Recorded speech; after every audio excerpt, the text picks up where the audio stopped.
What's up, guys? Episode 39, better than yesterday.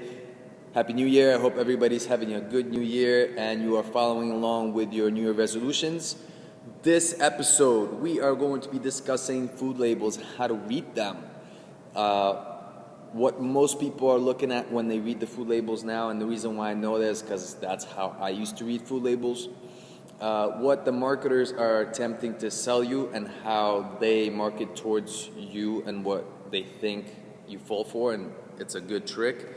And then what you should be looking at on the food labels and how you should be looking at the reading them properly. Quite a bit to cover, but I think we can do it. I will attempt to go through the boring stuff fairly quickly and get to the important stuff pretty well. I actually have some props, so this is going to be a fun episode, at least in my opinion. So the first prop I'm going to do is actually a new bar that I found, and it's called That's It. That is the only bar that I found. Remember, I did an episode, and I'm going to post that here, where I was pissed off and I was looking for, there was about 30 different bars out there, and I only found one that's actually edible.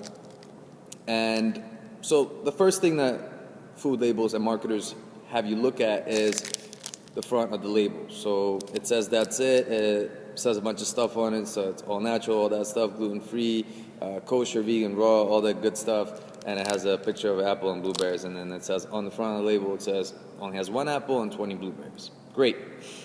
That is what most people look at as first, because that's what catches our eye, and that's what marketers aim to put whatever they want on it. So there's also, you'll see things like organic, you'll see natural, you'll see all that good stuff.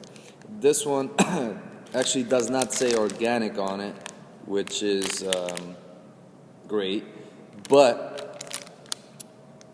anytime the front of the label, it can say whatever it wants on it. So that's one thing you have to remember is, if whatever it says on the front label does not matter. Step one, okay? Now, what most people and what I used to do is we used to look at the nutritional label. So it's right here, and basically the serving size. This is 1 bar, which is 35 grams. Calories is 100 calories. 0 calories from fat. And all the essential stuff, such as cholesterol, 0. Sodium, 25 mg. You got total carbohydrate, which is 26 grams. And that's to be expected because this is mostly all sugar. Sugars are 19 grams. Protein, 1 gram. So as to be expected, this is all fruit. So most of it is carbs. Okay? Great. That is what most people used to look at, or still look at. This is what I used to look at all the time. This kind of helps if you're doing the whole counting calories and whatnot. What you should be looking at now is the ingredient list, and that is the key, because you're looking at the quality of the ingredients versus what the nutritional label says. And there's a lot of different stipulations on it. The main thing is most manufacturers, they make up their own nutritional label, and the FDA does not actually even follow up with it. They don't double check on it. They just take the word of the manufacturers. But this is a good nutrition bar that I found. So let's see what the ingredients are on this bad boy. And the ingredients, which will say ingredients on it, it says apples and blueberries. That's it. And it actually says, seriously, that's it.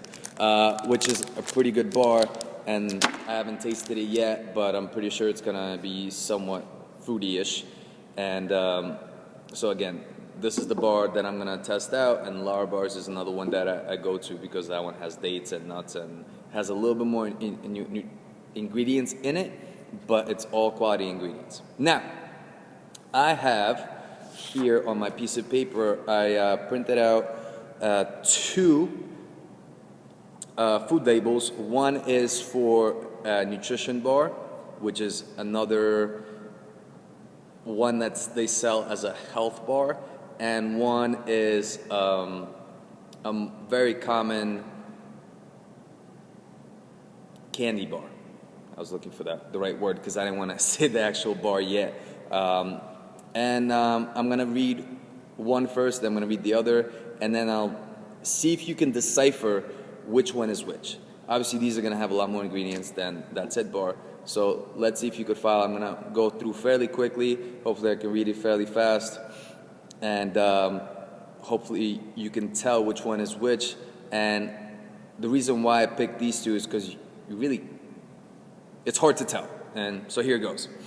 The ingredients are milk chocolate, which in parentheses it says sugar, cocoa butter, chocolate, skim milk, lactose, milk fat, soy lecithin, PGPR, artificial flavor, close the parentheses. Then it has sugar, enriched wheat flour, which has wheat flour in it, niacin, reduced iron, thiamine mononitrate, riboflavin, folic acid, close the parentheses, palm oil, corn syrup, skim milk, dextrose, less than 2% of salt, cocoa powder, soy lecithin, food starch, modified baking soda, artificial flavor. That was for the first bar.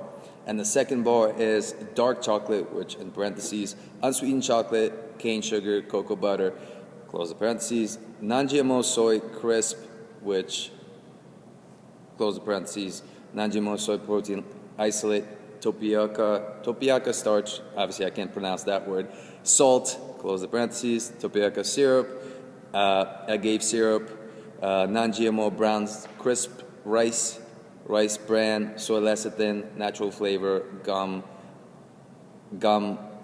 acai, can't pronounce that word, and sea salt. Okay, so two different bars. The first bar is actually a very popular candy bar, which is Twix. The second bar is a Nugo bar, which is another health bar that they're attempting to sell as a health one. And it's, from reading these really fast, from me especially saying it out loud for you guys, A, it's quite a bit to say, so a lot of ingredients, and B, it's very difficult to decipher which one is a health bar and which one is a candy bar. And that was my whole point in these, which is a huge difference between this bar, because it was 2 ingredients, very easy to pronounce, and you know what's in it right away.